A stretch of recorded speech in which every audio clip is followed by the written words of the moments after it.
until, you know what I'm saying? Like when niggas get too big headed, that's when they start wanting to overdo shit. You know what I mean? See, like, but hold on. Right. Nobody had their business right until they find themselves in a bigger position to make a lot of money. Now they want to see the books. Hold on. They want to see where the money coming from. That's not your place, bro. Hold on. Can I say something? That part I agree with. That's the part, that one part that Joe Budden said I agree with. Yo, can I say something real quick? I can show you everything. I can show you everything pertaining to how you're getting paid.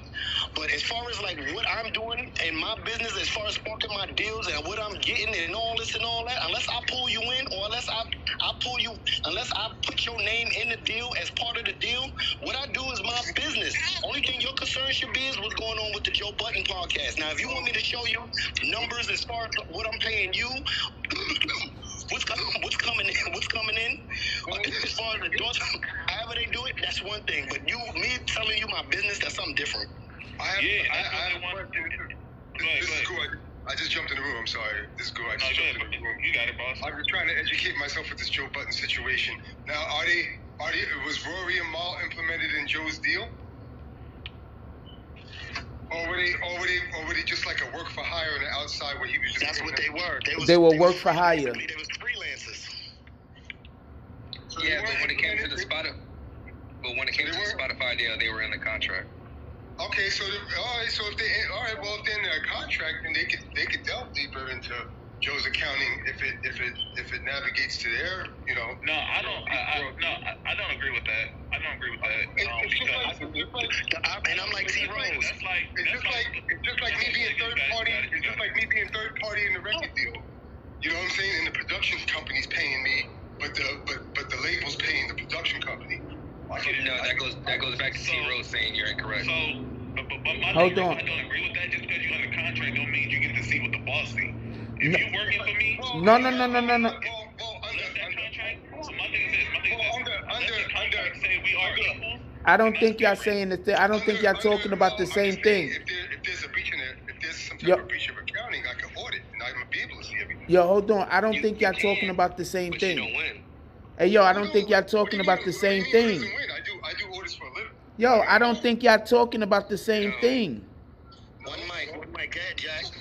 I don't think they talking about the same thing. Okay, first of all, my homie audit people for a living. This is literally what he do for a living. He in them courthouses for real.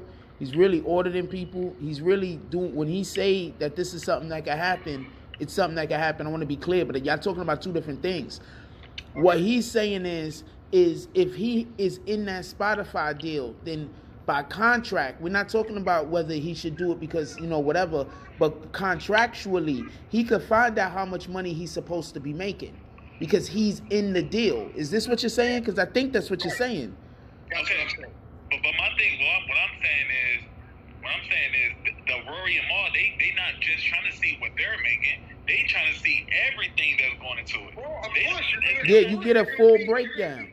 Of course, you're going to see transparency from maybe he's doing licensing deals with them implemented somehow. You have to see all channels and avenues of money. You're going to know his business. That's the problem. That's the fault. That's his fault, or possibly his fault for breaching accounting.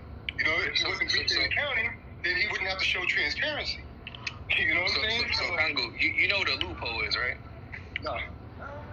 A loophole is, yeah, come on, bro. You do audits. Stop playing. Come on. He probably think you're talking about a specific loophole. He wants to know what specific loophole you're talking about. I don't think he's taking it that. The biggest loophole in the world. I want you to do me a favor and Google right now. You got a phone in your hand. Google Jordan Belfort net worth, and you tell me what his net worth. You tell me what his net worth is right now, and I'll tell you what he drives and where he lives. Okay, so Wolf of Wall Street, right? Yes, sir. Okay, so what happened? No. I just want you to tell me his net worth. I don't know his net worth. No, educate me. I mean, what's his net worth? A couple $100 million, probably, or what? Nah, it's negative a couple $100 million. Okay. But, I mean, okay. So what? So you're trying to say that he rearranged the books, or? Loopholes existed since 1990s and even before. I hear you. I'm just saying. I haven't haven't had those problems in the order yet. So I mean, So a loophole is all right. I can like you signed the contract when it's at the Spotify deal, but you owned no I'm sorry.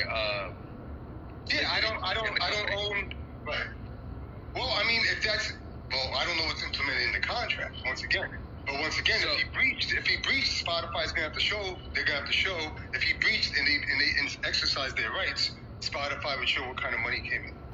But if I gave you a separate contract from every other endorsement that I brought in, Well, that's different. You told me that I'm hearing that they're in the contract, that they're in the Spotify deal. No, Exactly. I ain't said that. I didn't say that. I said they're in the Spotify deal. They were in the Spotify deal. But Joe Budden has Cash App deals. He has Patreon deals, but that's my main point. Well, because at this point, YouTube. they was no longer in the Spotify deal when everything went happen. It already expired. Yeah, I'm only speaking on behalf of Spotify that they would be able to, do breach on If that. they Now, weren't in all any- these other outside deals that have nothing to do with the thing that they had going on, that they shouldn't have anything to do with that. Oh yeah, my bad. Yeah, brother, but they already got paid, but they were. were pocket watching. No. Fact. What else? Well, What I was talking about was basically. sometimes you want to find out the other channels of income too, just in case I have to put a lien on it because just in case he's short paying me, so I might have to know all the avenues of money, that conduits of money, so I can put So liens on that. since you wanted people, right? If I'm on a podcast with the moderators and they only pay me 5 G's every 2 weeks, but they make $250,000 a month. You're claiming that you're a work for hire. You can't get inside of that. And that's what they were. Oh well, if they work for hire, then they can't. Then they shouldn't be able to see nothing.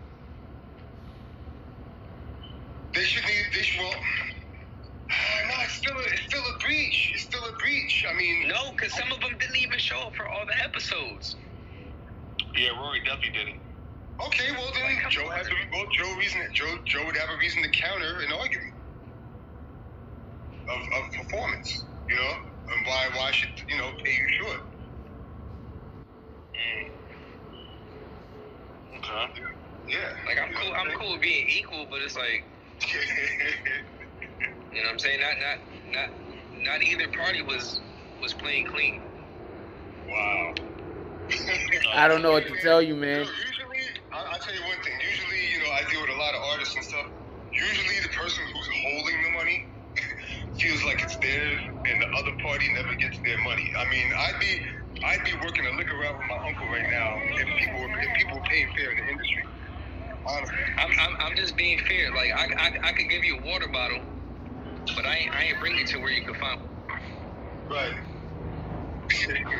So Joe rectified the whole issue. This is in the past now? I feel like it's in the past because has nothing been talked about or even spoken of since the situation happened. And actually, if you think about it, Rory and Maul breached their contract for starting a new podcast when they still under contract. Yeah, well, you see, that's. I mean, a lot of these guys, they don't really figure. Like, okay, put it this way. I consult for the company RGF Productions, which has Fetty Wap signed to 300, right? Mm-hmm. So the song 679 came out, right? 679 remix featuring P Dice and Remy Boys, right? Right. They had a little issue with the split and stuff like that, where the money wasn't coming in yet, but there was like a little split issue. So what did P Dice do? He got frustrated, met somebody else, and signed to him. Yeah, that was pretty nice. Yeah. So next thing you know, my guy's in court, spending $500,000 or more defending himself. But at the same time, P Dice, in order to exercise the breach, P Dice breached by not putting in a termination or breach of contract letter with RGF. You know what I'm saying? First. Mm-hmm. And giving them 30 days to exercise, their rights. Instead of doing all that, they just signed with another person and caused a whole melee. And now he owes the $600,000-$700,000 because he breached. Right. You know what I'm saying? So like these guys, they be sitting on a pot of gold sometimes, man. You know what I'm saying? And they fuck it up. Bro, my friend had French Montana for 5 albums. He signed French Montana for 5 albums in 2003. So and he had so I'm hanging around him, and it's like 2005 or 6 or something. And, French is hot with the DVD mixtapes and stuff like that. So my man's like mumbling to me, I had this kid named Young Frenchie. He got these DVDs out right now. He's making money without me. So whatever. He was just like a mixtape guy. But then like 2009, 2010 comes, and then Akon signs him, right, for a little while. So I'm like, wait, is that kid that you were telling me about? Like, wait, you got him for 5 albums, bro. Like you gotta exercise this shit. Like you gotta go do something. So we bought French to court Southern District. We bought him to court like we bought him to court twice actually. And had to work some things out and stuff. You know what I'm saying? But once again, this is a guy that had French signed when he was 17, 18, sat on a contract for like he was battle rapping and stuff too, right? Yeah, but didn't really understand his own contract. Right. You know what I'm saying? Like yo, bro, like you got a piece of this guy. Like he never exercised, he never turned in any of the masters. You know what I'm saying? Like he either got to throw you some money to get out, so you don't get inside the bad boy deal something. So I mean, these guys, a lot of these guys, I'm just saying, like they don't even understand their contract. Their lawyer is basically like, oh, this is a good agreement, and that's all they want to hear. Like, oh, okay, that's good, but they still don't know how to fight, for with their own contract. They got to rely on the lawyer too much. They need at least a couple of weapons. So a lot of these guys just don't know. You know what I'm saying? So you can take advantage of these label guys, even some of the most famous guys. I can't even mention no names, but one of the most famous people you know, all he knows is good records, make money. I can go get a publishing deal, money comes in, but he doesn't know how the money's made. You know what I'm saying? So I had to run down on him and let him know that his staff is robbing him and stealing his money. You know what I'm saying? Because and this guy, trust me, this guy's one of the first 5 people you think of in the music business. You know what I'm saying? One of the first 5 people you think of the music industry. You know what I'm saying? So it's like there's no education in this side of the business. With the royalty statements, it's Chinese math. I never met an artist that could read royalty statements. Right. You know what I'm saying? So like that's what they do. Like I was telling Frost the other day, like when you're hot, you get 3,000-4,000 pages biannually of royalty statements. The truth of what's missing is inside those statements. But I mean, can you understand and read that 5 songs is missing on page 123 in France? You know what I'm saying? That's crazy. Yeah, you know what I'm saying? So and you're getting paid on DSP, but not mechanic, not physical. Like there's little things like this. So there's guys out there that steal for a living. You know what I'm saying?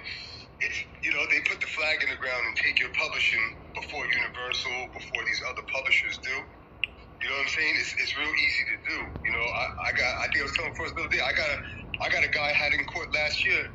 He doesn't, white collar criminal, all he knows how to steal publishing. He got a $4 million mansion in Alpine, New Jersey, like 12 cars. He knows nothing about the music industry, except for how to make claims. He represents nobody. I brought him to court last year for stealing 22 songs from Dame Grease. A whole bunch of DMX hits, a whole bunch of other stuff this guy he took along with another 1,000 songs and put it into a pub deal. You know what I'm saying? Without anybody knowing for like the past 17 years. So there's guys out there that are experts at taking your royalties. And once again, you get 3,000 pages in your royalty statements. They might come and steal, some money from some territories, but once again, you don't know what's missing. You know what I'm saying?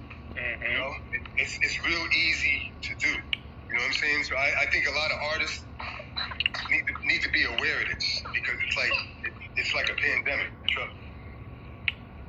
That's crazy. So it's easy to buy royalties, other people's royalties.